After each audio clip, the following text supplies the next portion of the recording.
Flame. Hot flame. How often do you make YouTube videos? You put on YouTube videos often? Because I never No. Okay. Never. I mean, I never do. It's just I don't have time. too much stuff. You do YouTube is way harder than podcasts. That's why I like podcasts. you can really hear that airplane, can't you? Yeah, but nobody cares. Let me turn that off. Or let me close the door. There's a sliding door here. I can just shut it. It's not that hot yet, luckily.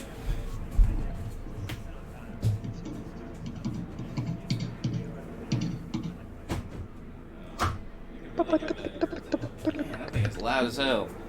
Well, that's why I can hear it.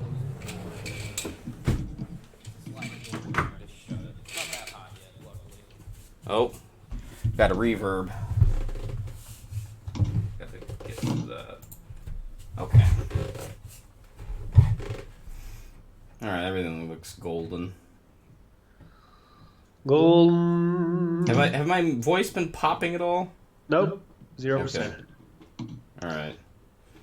Here, I'll send you the link if you want to see us live. Just Okay. make sure you turn off your, you know what to do. Yeah. I'm on top of it.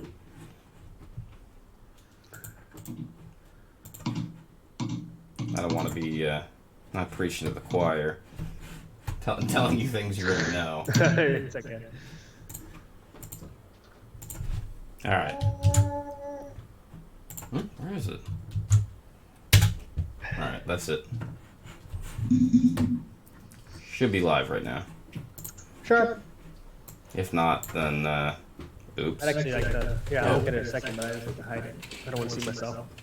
Then I start looking at the camera too much. Okay. If I see myself, I definitely look at it. No, you're not in the frame, so it's fine. Okay. I'm only in the frame. I'm gonna only cut to you when you start talking. Okay, I gotcha. Gotcha. All right, so it says we're live. Can you see the feed? Can you see everything? Check it again. Yep, you're on. All right, cool. All right, let's get started. Cool. What is it called? Studio setup. Yeah, no, it's a little different. Hopefully it sounds pretty good too. Mm-hmm. All right, so let's do the intro. Wait, how do I want to do this intro? Gotta think about it. I got it. Welcome to no. Okay, I got it. Welcome to Rad Culture, a show about musings of modern media, and today on this first ever podcast edition is how to make a podcast. Those of you who watch the Wycombe Japan podcast, who are on, I guess, this channel, who've been a fan of this channel for some time, know about the interviews I conduct on there. And the main question I always get all the time is, how do you start a podcast? And I'll say it's not a simple answer. So, therefore, with me today is former guest or former friend of the show, James Vinovich from Inside Japan podcast. Wait, you changed your name 3 times or something? No, I changed right? my name once, but yeah, that's fine. Inside Japan podcast is the new name. But yeah, that's it. I'm James. How's it going? Well, hold on a second. The video's weird looking. Let me fix that. Welcome to the behind the scenes making of. That's where we do the live show, or that's why I do the live show, because it gets me to finish stuff. Yep. Anyway, yeah, so I'm here with James today, and I want to talk about making a podcast. So my main number one question here is, I guess I should cut to myself.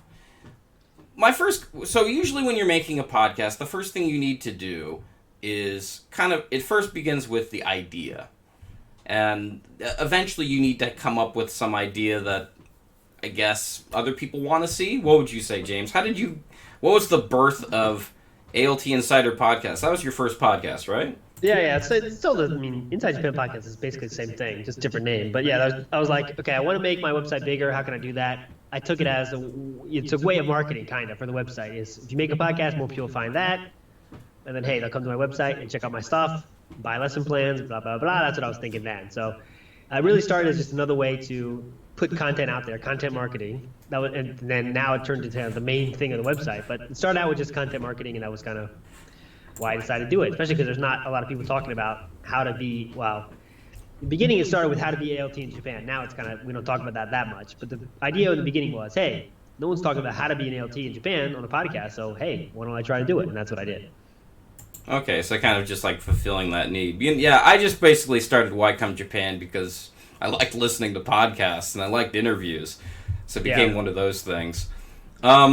I would say probably in general, this type of podcast is not the best one to make, especially if you're trying to like push for monetary gain or push for, I guess, more, I don't know, I guess just monetary gain.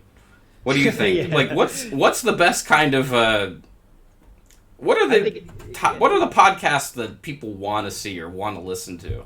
Like, if you're not famous for some other way and you want to start a podcast, like no one knows who you are, you want to make a podcast, the farther you niche down, the better, right? So you can't be like, hey, I'm talking to my friends and we're funny. No one cares, you know? No one's going to find you. No one will ever find you if that's your thing. You got to go niche down as far as possible. So, like, I don't know what you're into, like, to random person out there. Let's say you're into Ghibli movies. If you go niche down, even Ghibli movies is probably not even far enough for you. People to find you. You know, you got to do like Ghibli references to something, or you got to go far down the rabbit hole to get like people where people actually search for you and find you. Because it can't be like, guys talking about video games podcast. No one cares. There's thousands of those, and no one knows who you are. So why are they going to listen to you, right? So you have to niche down in the beginning, unless you have a successful other thing. Then you can do whatever you want. Like people that have like successful like no topic podcasts, like for example Joe Rogan, or people like that have just they do whatever they want on the show. That's because they're famous in other ways first, and that's how people that's why people care about what they're saying. It's because they have this natural following already. But if you don't, which is probably most of the people listening, you have to niche down. You can't be general, or no one's going to find you ever. That's the first thing I would say. Yeah, well, I mean, what I see it as is kind of like you kind of have to hit a few, or how do I put this in the words? I mean, it seems like you have to find a market that's right for people. Because, I mean, the one you do is basically jobs, and everybody wants a job, which I think is probably the best podcast to make, because everybody wants to make, or needs a job at some point in their life. Yeah. I was thinking maybe I need to make this, like a podcast like this, more sort of like a Konbini. Because the only thing that exists in a Konbini in Japan is stuff that everybody needs. Everybody, all walks of life go into a convenience store. Yeah, that's true. It's a real dangerous line you got to walk. Not dangerous line. It's a line you got to walk, because if you have too much randomness, people don't know what to expect. It's like, okay, what is this guy talking about? I don't know. I'm out of here. If you have a theme every week, then people can count on that. Oh, this is the podcast about Konbinis in Japan. I know that's not what you're doing, but if you did that, for example, and people were interested in that, they'd know every week they get that. It's kind of it's a line you got to walk down. You know what I mean? Like, you can't be too broad, but you can't be too not broad either. You know what I mean? Yeah. Well, I mean, I was thinking too that maybe you should make a podcast based upon, like, I was thinking there's jobs. I was thinking maybe I should do one on dating or something, because that's you see lots of advertising for that. Well, I mean, that's a lot of money in that, for sure. I mean, look at the clicks. Like, all you gotta do is put a hot girl thumbnail in there and you get clicks, So, like, if that was your thing, I think it'd be amazingly successful if you could do, like, Japanese girls. All you do is interview Japanese girls about what they like, and guys. I guarantee people would listen to that. Because you niche down pretty far, right? You niche down to only the interviewing girls about dating guys, so that, what I'm saying, that would be interesting. I think I would listen to it, but I'm saying it would be an interesting idea in terms of getting listeners, because it might work if you're willing to sell your soul with a thumbnail every week, like you have to do on YouTube now. Yeah, that is true, because I remember what's his name, Gimme a Break Man. Like, I used to watch some of his videos, and there'd always be, come see Japanese singles now. Like, that would be his advertisement. That'd always pop up. Yeah, it's like huge. It's huge. I mean, people don't. Japan is still a place of mystery, at least for some people somehow. This ads still work of come to Japan, learn Japanese fast, live in Japan, land of dreams and stuff. People want to be here still. It's still a hot place to be, and people that don't understand it think, okay, I can get a Japanese girlfriend. Let's just tell me how to do that. That's what I want to do. Yeah, that is a definite want, a definite need. So I may have to foster this new podcast towards that. We'll see. I mean, this is supposed to just be a podcast about pop culture, but we'll see where it evolves into.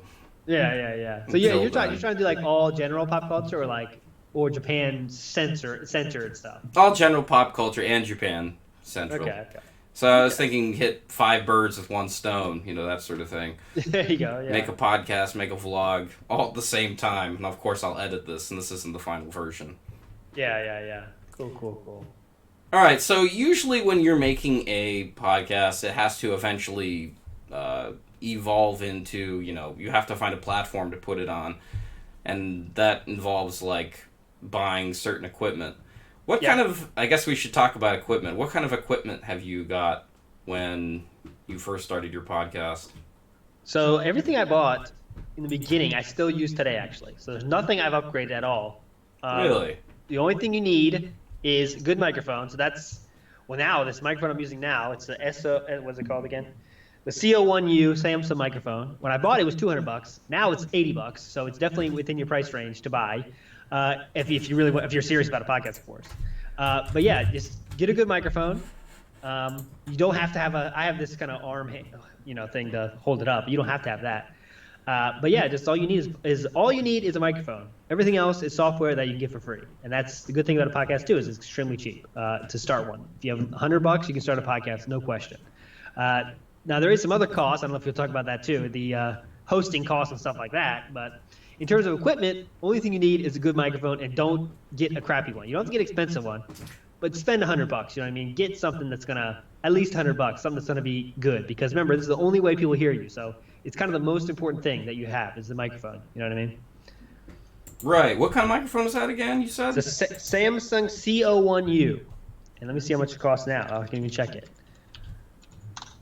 Now they don't even make it anymore. Maybe it's more expensive now because you can't make it. But in Japan, Rakuten right now, you can buy it for 100 Ichiman, and that's in America and Amazon. It's cheaper than that. So whether you're in America or not, or Japan, you can get it for cheap, less than $100.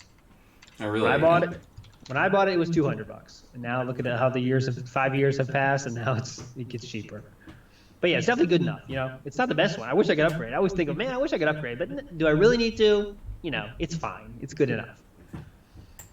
Well, yeah, and then you also have the what's that thing called? The pop shield in front of it? Yeah, this thing is $5 though. This thing's $5 just to make sure you don't blow too much air in there when you're laughing and stuff. But yeah. So yeah, I got the microphone, this thing, and the arm. And the arm is optional, 100% optional. The thing that makes I can move it around when I want. Totally optional, but that was $50 or something, I think. Not a big deal. I'm guessing this also includes a computer, yeah? Oh yeah, you gotta have a computer. But if you don't have a computer, get out of here. You got a computer somewhere. You don't have to have a good computer. Any laptop can do podcasting because you just have to. It records audio. It's the only thing it's doing. So, yeah, you don't need a good computer. You have to have a computer. Any laptop will do. So how about outside noise? If you're you're recording a podcast and let's say that you record next to loud trains or something and you want to really what's the word? Get rid of that sound. Yeah. What do you do? There's tricks you can do. Obviously, if you have to record there, you have to record there. But this thing, if I was you, and there was trains going by every once in a while, I would make it a joke of the podcast. It's, here comes a train, hold on guys, or something. That's the best way to handle it because it's going to be annoying to edit that out every time. But there is ways to edit it out. If you go to YouTube and search editing out, I'm sure you could probably search editing out train sounds and you'll find something because there's so much stuff on YouTube now. But you can definitely edit that kind of stuff out easily. It takes me, you can learn it very quickly. And obviously, not everyone has a situation where they can make a quiet room, but if you can, it's even better. I don't, though. You see my place is a normal room. I just record in here, and it works fine for my podcast and has for a long time. So don't worry too much about outside noise. No one cares that much. If it is a huge noise, I would say make it a joke, and it's a feature, it's not a bug, it's a feature. What do they call that? Diegetic sound or something? Or I guess that's in I film. Never heard that. New words here. That's where you hear sound that's or outside sound. I think diegetic sound's only used for film. Yeah, no, I've heard stories about people who soundproof their rooms, and that sometimes you can even do it with crude measures, even blankets and I don't know, like Yeah. if you're really getting cheap, I guess you could use like what are those things, or egg cartons or something. Yeah. That's all. I think that's all unnecessary for, especially someone just starting out. You don't need to do that. If you want to upgrade later when you start getting some money, then that's fine. But there you go. It's not really necessary. Diegetic sound, by the way, you are correct. Diegetic sound is words you see by people on the screen. Non-diegetic sound is things you hear that aren't on the screen. So you're correct, but it's only for video. You're right. So kind of correct, I guess. Thank you for looking that up. I was interested myself. Okay, so you've been doing this podcast for how long? You've never really bought any soundproofing or any, I guess, special equipment? Yep, I've been doing it now 5 years, and I've never bought anything outside of the initial purchase. And I did, okay, that's not true. I did buy software. I did buy editing software. That is free, though. I just paid the license because I use it so much. I was like, hey, I feel I want to help support this thing I've been using for 5 years. So yeah, that's Reaper editing software, audio editing software. But you can use Audacity for free, and there is no license. So, but Reaper's pretty cool. So I paid for that once. Now it's $50. So there you go. That's my total cost of payment in terms of things to record and edit the podcast. That's it. Oh, really? Mm-hmm. Okay. Well, so then you got your equipment. Then you got to go make the podcast, and then you got to do something called hosting, correct? Yeah. Yes. That's the thing that does cost, and that's a monthly cost too. I know there's some free ways, but you got to it's so much work. There's so many limits and stuff, and you got to be this much bit rate. I don't recommend. If you're serious about doing a podcast, don't just pay. And also, you can just do YouTube, and that's free. So if you just want to do a YouTube podcast, however, that will make your reach much less because podcasts on YouTube do much less than they do on iTunes and all these other podcast players. But if you want to host, I do use Libsyn, which is libsyn.com. There's 100 other ways, though. But Libsyn is, I pay $15 a month, and I can record as many as, it goes on how many, the size of your uploads. So you, let's say I uploaded a 3-hour long podcast, that would be my limit for $15 a month. However, all my episodes are about 30, 45 minutes, so I can do 4 or 5 times a month. It's no problem, and it stays there indefinitely. So even if I stop paying the Libsyn fee, they still stay there. They're on there forever. So it's just the only thing you're paying for is to upload it to their system, And once it's there, it stays there on iTunes, Spotify, all of them forever. So that's $15 a month. Yes, you got to pay that. That's a recurring fee that you got to pay if you want to be, if you're really serious about it. You don't have to pay it if you don't want to, but if you want to get serious about it, never have to worry about your files going away or something, you want to pay for it. There is some free ways though. So wait a minute. What I did when I set up Why Come Japan, I only had the podcast on Apple Podcasts. I'm guessing I should eventually venture out and put it on places like Stitcher and maybe Google Podcasts and. Yeah, because that's the thing. Like if you host it somewhere else, it goes to all those places automatically.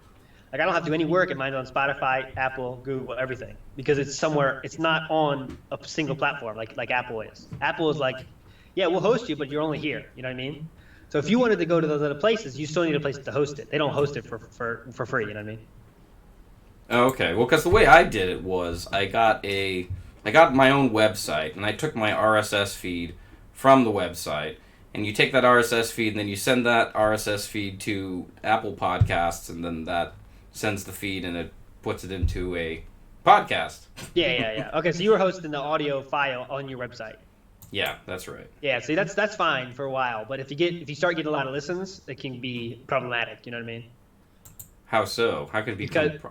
Because you're using so much bandwidth on your podcast. Like I have 5 years of podcasting on my website. That would be an incredible amount of data.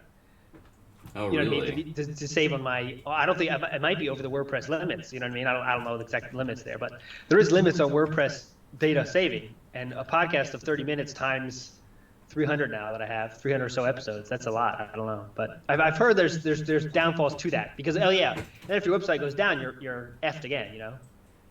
Oh. That kind of stuff. So it's kind of like it's just safer. But yeah, that way works though, especially with just beginning. It sounds like it works, so go for it. But. So wait, explain to me again, what is the way that you do it? I have I make an audio file after editing, blah blah blah. I have a podcast now. Libsyn is a website that hosts the files for you. So I put the link in there, it downloads the file, and now it's on Libsyn. It's not on anything else. The file is at Libsyn.com forever. I don't have to worry about it if I ever stop paying. It's okay, it's still there. And then I just link that, put that on my website, and then the RSS feed gets it from my website. But remember, every time someone clicks it, they're not downloading something from my website. They're downloading something from Libsyn.com. Oh. So you don't get hit with that bandwidth either. When let's say I first release an episode and 3,000 people listen, it's not like 3,000 people pulling from my website data. You know what I mean? Which can be dangerous if you have especially if you have a free plan on WordPress and stuff. They definitely have limits of bandwidth. So Libsyn.com is a good one to use. Yeah, that's the only one I've ever used, actually. So there might be one that's better now. I don't know. All right, well, I'll put that link down in the description for anybody who's looking to start their own podcast. I didn't know about this because I've set up my own podcast through WordPress. It's theradculture.com. It's not a very well professional website yet, but the initial idea is that, or what is it? I was on my website. And there's like a link for a service called Blueberry. Have you heard of it? Oh yeah. It's like a WordPress plugin that makes it that posts your podcast. Yeah. Right, I think that's correct, right? It makes the RSS feed work kind of for podcasts, right? Yeah, because what I've had to do, one way that's kind of for free. I don't know if this is like damaging my computer. I should probably look into this, but normally what I do is I have to send the file of the audio file, and I put that on like archive.org. Yeah. And then I copy that file from archive.org, and then I put it into the WordPress, and then that WordPress copies the file from there. Oh, okay. Yeah. So I mean, if it works, it works. Especially when you just start out, But I don't know. I think it sounds a little bit shaky, especially if you want to go to more platforms, right? Like, is it getting picked up by Spotify and stuff? I don't even, is it in all those platforms as well? I don't even. No, I haven't been put on Spotify or anything. I mean, like Blueberry, that widget or add-on or what'd you call it? It's called the Blueberry plugin. The plugin, thank you. That plugin, it says it can put on Spotify and all those, but it costs like $10 extra. I don't know if I'm willing to spend, but. Oh yeah, so if you don't want to mess with that, $15 a month gets you 250 megabytes on Libsyn. Every month you can upload that much, and It sucks, but that's it. It's good. And you can go everywhere. Wait, how much a month? $15. Oh, 15. Okay, they said 1,500. No. I'm like, what? Well, 1,500. Yeah. That'd be great for the pocketbook. But yeah, $15 a month, and that's all you need. And they even have lesser ones. So I don't know how much you plan on uploading, but they have for $5. I'm looking at the site now. $5 gets you 50 megabytes. So if you have small, I don't know what bitrate you plan on putting these out, but that's not that bad. 50 True. megabytes can get you 2 or 3 episodes probably easily, and that's enough. $5 a month. I mean, what else do you want? That's pretty cheap. That's pretty cheap for anybody. Mm-hmm. My neck of the woods. So let's move on to the next step here. So after you've got your equipment and then you've got your hosting, you've hosted everything either through Libsyn or Blueberry or one of these services, then comes to actually making the content. Now, usually when you're making content, you should probably post something at least one entry of like one episode a week, right? Yeah, I'd say that's the goal. Twice a month maybe okay but you better have a reason that it's twice a month, as in like maybe you're doing research and stuff. Because some big podcasts are like twice a month podcasts, but they it's an hour-long episode and they do lots of research that that's why it takes 2 months. I get that. You know what I mean?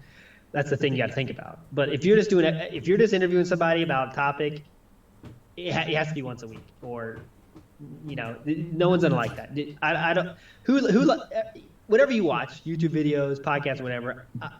The things you really like, you look forward to, and you're ready. You like it to be there every week, or whatever. It gets part of your routine. And that's what you want to be, as part of people's routine. If you're not people part of his routine, you're just some random searches that people find, and that's fine for a few listens, but that's not a way to sustain yourself. It's be someone's random find on a Saturday evening. Let me look for a podcast about AKB48 former members, whatever podcast you have, and then you find it. Oh, okay, that's cool, and you listen to it once, and then you're out. And you might, well, maybe I might subscribe and check it out, but they haven't put an episode out in 3 weeks. I'm out of here. You know what I mean? That happens. So the biggest thing I say, the advice I say is people say, I want to start a podcast. Is, are you willing to do an episode a week, maybe episode every other week, if there's a good reason for it, for at least a year before deciding if it's a good idea or not? If you can't say yes to that, then don't do it. You know what I mean? Same thing with like learning Japanese. People say, "What? You know, I want to learn Japanese." If you're not willing to practice to study an hour or two every single day for the next year, don't do it. You know what I mean? Because it's just no point. You know, if it's just for your own fun, that's different, right? Hey, you're having fun, want to put out a show, talk to some people, that's cool. But if you want to get serious, you have to be willing to commit to a consistent schedule and not getting paid for a long time. If you're in it for the money, you have to be like when I said wait a year. If you're looking for money, wait 3 years and then start seeing how you're doing. You know, that's just how it is. If you're looking for money, you know, it's like it's a long road. You know, everything, all the roads to getting money in all these ways, like podcasts, YouTube, the roads are getting longer to get money, not shorter. You know what I mean? So it's tough. I really, hopefully, you're doing it for your own fun first. You know what I mean? Yeah, no, I agree. I mean, what podcasts take 2 months to make? Some like history ones. There's a good Japanese history one that comes out once a month, actually. The history of Japan. I can't remember the name, but yeah, he really researches everything. It's like a textbook, but it's more interesting. You know, he goes through all the history of the stuff. You know, it's like this month we'll cover the Meiji Restoration, and he goes through it in an interesting way, has sound effects and stuff, and it's like a real TV show. That I can get why it takes a month. Oh, I see. Okay. You know what I mean? It's like I interviewed. You know, when I do a show, I interview one person generally, but he does like I interviewed 5 people for this episode. Here's the history professor at the University of Notre Dame talking about this. You know, here he plays a little 5-minute clip or something. So that kind of stuff is, if you want to go that far, that's cool, but it takes a lot of work. Right. All right. So here's a big question I've been meaning to ask you for some time. So when finding new guests, what's the most appropriate way to approach them and to get them to join your show? Okay, so first thing you got to say is, first thing I like to do is give the reason why I'm talking to them. So like, do you have like a template or anything? Yeah, you know, I like to keep that secret, but yeah, I usually have a template I use. Oh, it's a secret template. Okay. Because I like to make it seem personal, right? It's always I try to make it a personal email. I don't use those templates like, "Hello, I hope you're having a great day," blank. Oh yeah, that just seems impersonal. Yeah, don't do that. So that's why I start with the reason I'm talking to them. So, hey, I saw your tweet about working at Rakuten. You know, I have a podcast about this, and I always say how long I've been doing it because I add some weight to it. So like, I have a 5-year running podcast that I've been doing about working in Japan, and I'd love to have the show to hear your thoughts about something, right? Give it a real reason what you want them to share too. Don't just say like, I want to talk to you on the show. Hey, you work at Rakuten, and I think it'd be cool for our listeners to learn how you got that job. It'd only take 30 minutes, and it would be audio only. I say both because a lot of people worry about video, as you're going to find out. Oh, really? It'd be 30 minutes, and it'll be audio only. I always say, like, you know, even if you're not, say your schedule's pretty open, because then you kind of see what their schedule is, and then kind of work your schedule to make it work, because you don't want to give, like, I record on Thursdays at 4 p.m. to 8 p.m. Hope you can make it. You never do that, because, you know, it's just stupid. Say, I can record whenever you're free. Let me know, and I can hopefully make it happen. And then that's it. And I always link a show too. So here's a past show for reference, and you always choose a show with your biggest guest ever on that link, because that'll make people, oh yeah, I know that person. You know. So there you go. that's the tricks of the trade there. So is your biggest guest Tofugu?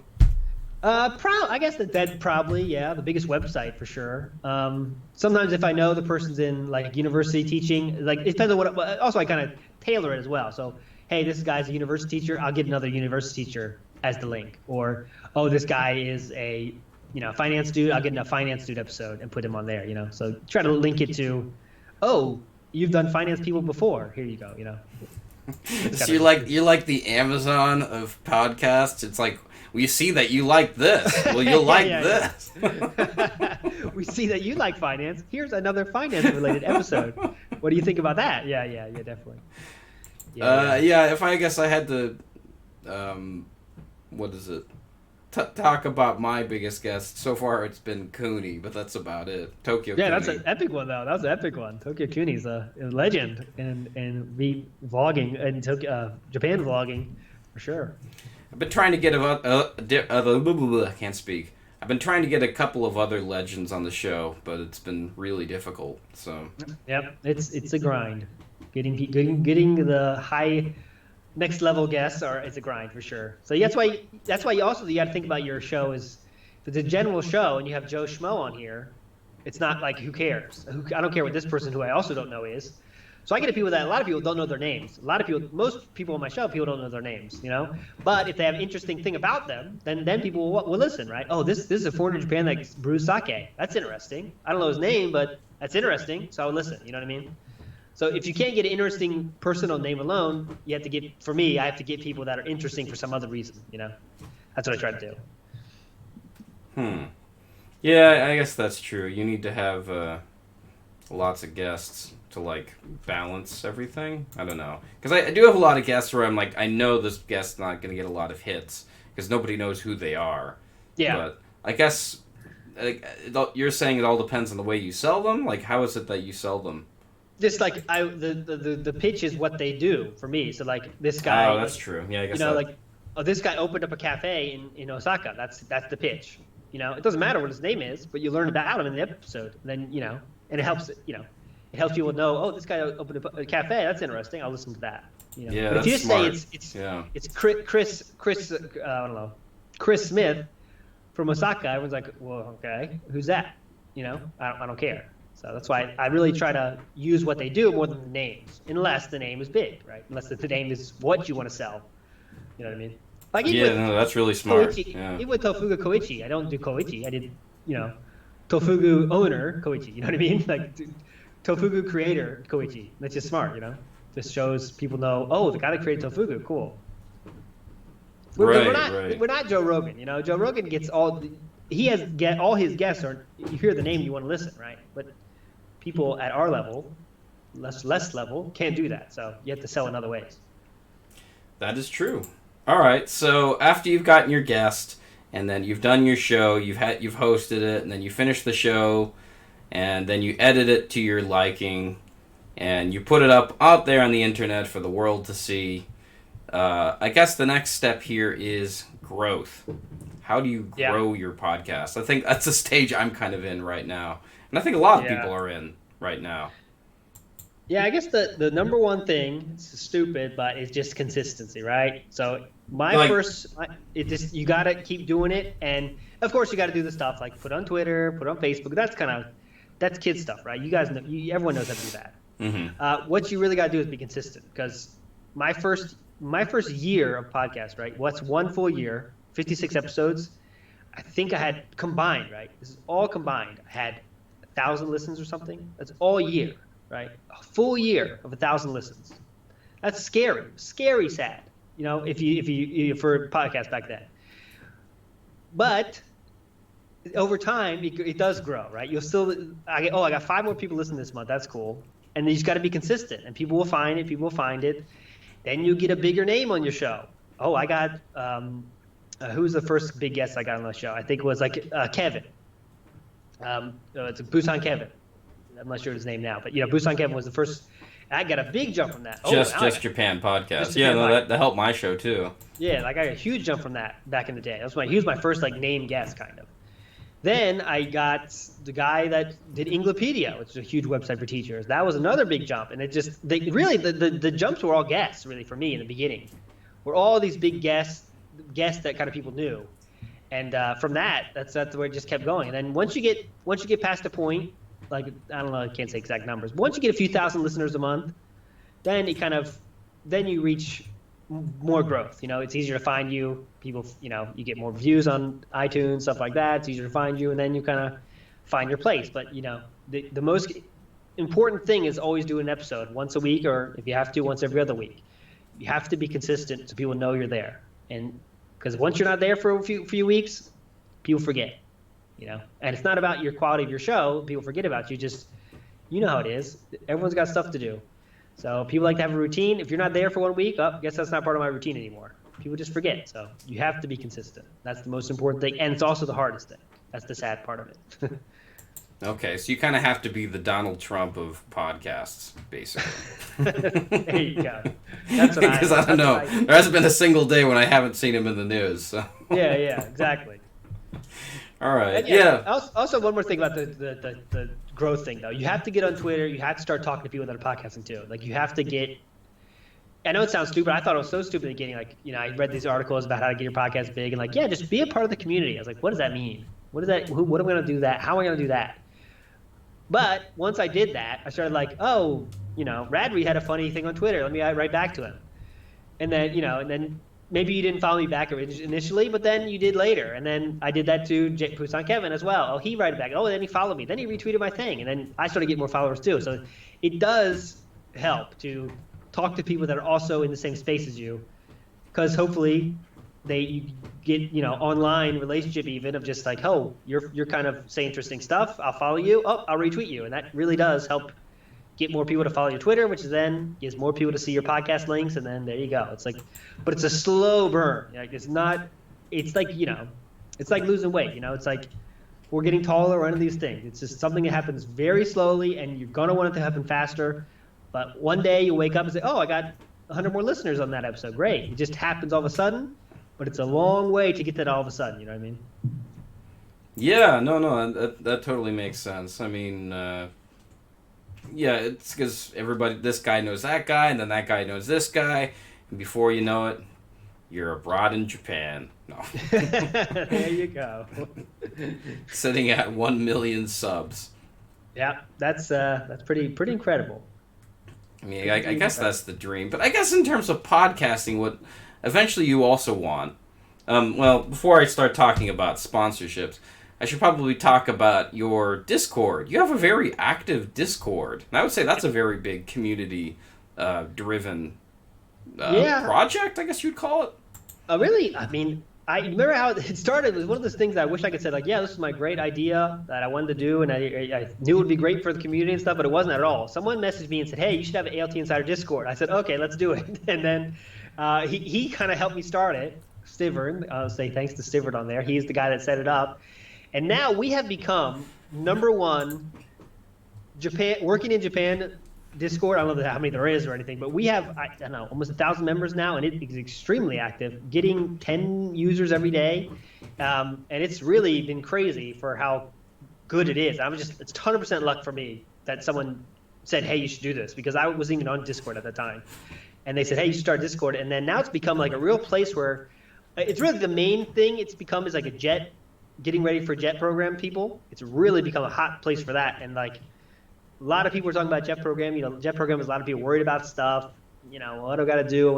Here's the interview. I don't know what to do. SOP I don't know what to do. And it's like a support group. And that's basically how I like to see it. It's like a support group. And yeah, I post my podcast links there too, but it's not even my main audience of the podcast is not people in this Discord, because they're mostly people that want to teach in Japan for the first time, or they're kind of new teachers in Japan.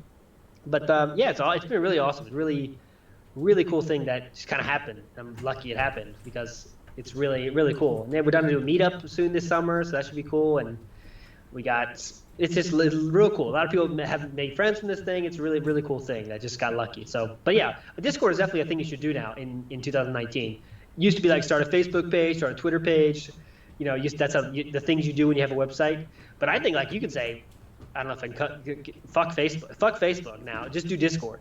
Twitter and Discord are like the things you need. People say Instagram too, but I don't use Instagram that much. But I know I should. But Twitter and Discord is kind of enough, I think, to build your following if you're starting anew. You know what I mean? Like with the whatever podcast you have. What was our idea before the Dating Japanese Girls podcast? Yeah, there you go. That's what I need to do. I'll just change it to that. Dating a Japanese Girls podcast. Easy. 10 easy steps. Then hold your hands up like 10, then put the thumbnail. You're good. Oh, God. No. Oh, no. It feels like I'm selling myself short. Everyone do it.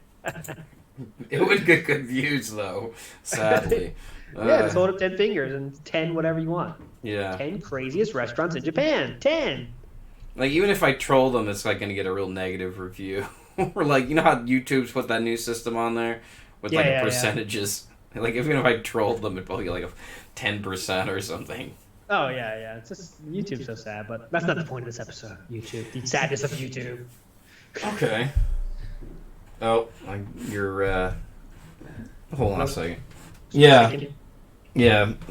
your text that you just sent me was showed up on the screen. Oh, there you go. Send me on the Twitter if you got to text me. Okay, leave it in. All right. All right. No, don't worry. We're almost done. I know you need to get going. So. So basically, with the Discord, you're saying is that it's something you do need to set up. I would say I had some difficulty setting up my Discord. Like, you kind of need something where you need like a community effort or like. You have to have it's a slow growth. This is slow too. Like, I made a video how to do it, so I send people like, hey, I don't know, because it is kind of confusing, especially older people now. Like, I try to get my like dad on Discord. It's like, I have no idea what's going on. I'm done. But you really have to show people how to use it.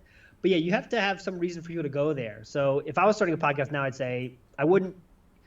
For people that don't know, Discord is like a chat group, but it's like a very modern chat group. It's like, I don't know if you've used Slack before. It's the same thing. Yes. You can have chat rooms, how to do it. And I would start with one chat room. Don't go crazy. And just say, hey, talk about the episode. And maybe you ask a question on like a YouTube video. You ask a question all the time. Hey, tell me down in the comments below, what's your favorite kind of girl to date in Japan? You know how it goes. I would, instead of doing that in a podcast, say, hey, come on the Discord. We could, and answer what's your favorite, what's your favorite, where do you take your first dates in Japan? That's something like that. Yeah. To try to get conversation going, because it is easy to sign up for Discord. It costs nothing. It's just like a subscription to YouTube. It means nothing basically. However, if you can get people engaged there, it does mean something. So it is a really cool thing, and it's something you should work to get. But it's not like it's going to be a slow growth for sure. It's not like a thing. Twitter, I think, is much more important because you can get to people that don't know of you. Discord, people have to know of you, and then Discord is a way to get people more engaged in your stuff. Twitter's a place to share your stuff more, to people that don't know you, I think. Right. But it's all about the retweets. You got to get those damn retweets. That's the important thing. How do you get those retweets? Got to be funny or interesting. That's the tough point. Hopefully not James Gunn funny, Oh yeah, not that funny. I don't think I'd want to go that direction and get fired by Disney. Luckily, I don't work for them, but okay. So basically, getting a community started through Discord definitely helps. I mean, I kind of find Discord monotonous, but I guess I'll have to find something that works for me. So eventually, you had your sponsorship, which you've talked about before. Yeah. The Jobs in Japan. .com, and refresh my memory. How did you stumble upon them? So that was the ones I interviewed. I was just looking for interview guests, of course, and I said, "Oh, the Jobs in Japan guy is a foreigner. Let me interview him." Obviously, it's a good interview. Everyone's heard of the website. We did that interview. That was the end of it. Nothing happened. Then. I don't know, I think a year later or something like that. I can't remember the exact time, but a year later or something, he was in Fukuoka where I live, and he said, hey, you want to meet up for some beers or something? I was like, all right, cool. Went over there, we had drink and stuff, and we talked about, maybe we can make the podcast be hosted on jobsinjapan.com. And he was all his idea. It wasn't like I was pressing for it or selling for it or anything. I didn't think of that idea. And then that kind of was the start of the idea. And then he said, okay, well, how about we do a rebrand? And it'll still be your show. You do whatever you want to do, but it'll be hosted on jobinjapan.com as well as altinsider.com. So I lose nothing, but we kind of change the name and kind of make it more focused towards working in Japan in general. So there won't be so many episodes about, hey, here's a good warm-up game for your ALT classes. And I was like, yeah, because you know what? I've kind of said everything I have to say about ALT teaching now. I've written everything I had to say. I've said everything I had to say. So I was kind of ready for that change myself. So it just lined up perfectly. We talked about how much it would cost for each episode, a number for the contract and stuff, and that's it. Now it's the Inside Japan podcast, brought to you by jobsinjapan.com, and it's great. I mean, networking is important. I don't want to say I did anything extra. I didn't try hard to do networking like some people do. It just happened. I just was interviewing people, and one of the people I interviewed had that idea. So it's not. I know some people go hard on trying to get sponsors. Like they go hard on emails and stuff like, hey, I have 4,000 listeners, so I can offer this, and that might work for you. But for me, it was just kind of, I interviewed the right person at the right time, and now it is. Now I'm sponsored. So and I remember that in terms of time, that took 4 years. So 4 years of doing podcasts for nothing. Oh, that's not true. I did get a few small sponsorships. Inglopedia.com's got a sponsorship. I got some small sponsorships along the way. but nothing long term. So like 3 months here, 4 months here. But this is the first real long term contract thing I got. So it takes time, and I was still with over at that time when I first got the contract. I was like 6,000 listens a month, 7,000 listens a month. So not that great, but they say like you need at least 8,000 or 10,000 listens a month to get even fathom sponsorship, right? Because if you don't have less than that, there's no point. That said, if you're a niche though, much smaller audiences can still get ad revenue if you're such a targeted audience, right? So if you are doing the niche of dating Japanese girls in Japan, small niche, I'm sure some dating sites would love to have your audience, no matter how small it is, because they're extremely targeted. So that's what you got to think about. But for me, it was kind of lucky. Make sure I say that again. No work for me. Except interviewing the person that works at jobinjapan.com. It's the only work I did, and he came back to me with the idea. So that was kind of a lucky case. But again, you have to put yourself in the position to be lucky for sure. And if that doesn't happen, then you got to be aggressive with emailing people you think might be a good match, and you have to have the stats though to back it up. You can't just say, "Hey, I have a podcast about this. I'd love to have you on there." You got to have numbers to back it up. Okay, so last question. Yep. Maybe you can't talk about this, but Go ahead. Is Jobs in Japan very happy with their you as a podcaster shouting their name out all the time? Yeah, I mean, I hope so. I don't see why not. We've been going. The contract is going to be renewed here soon, so they seem to like it. I'm doing what they want. And also, it's a good relationship too, because they give me a lot of people to interview too. So, hey, we just signed on with what's one person they signed on for? Mitsubishi, the Mitsubishi car company dude, and he's working there. Can he come on the show? Like, yeah, that's a perfect interview for me so it's really we work for each other kind of to get awesome interviews, and I give them good stuff for the website. So it works good. It works good both ways. So it's a perfect match right now. So yeah, can't complain. Hopefully they're not complaining either. If they are complaining, please let me know. I'll change something. Okay. All right. Actually, there is one more question. How do you check your stats? Oh, I forgot to mention this. Good thing you asked that.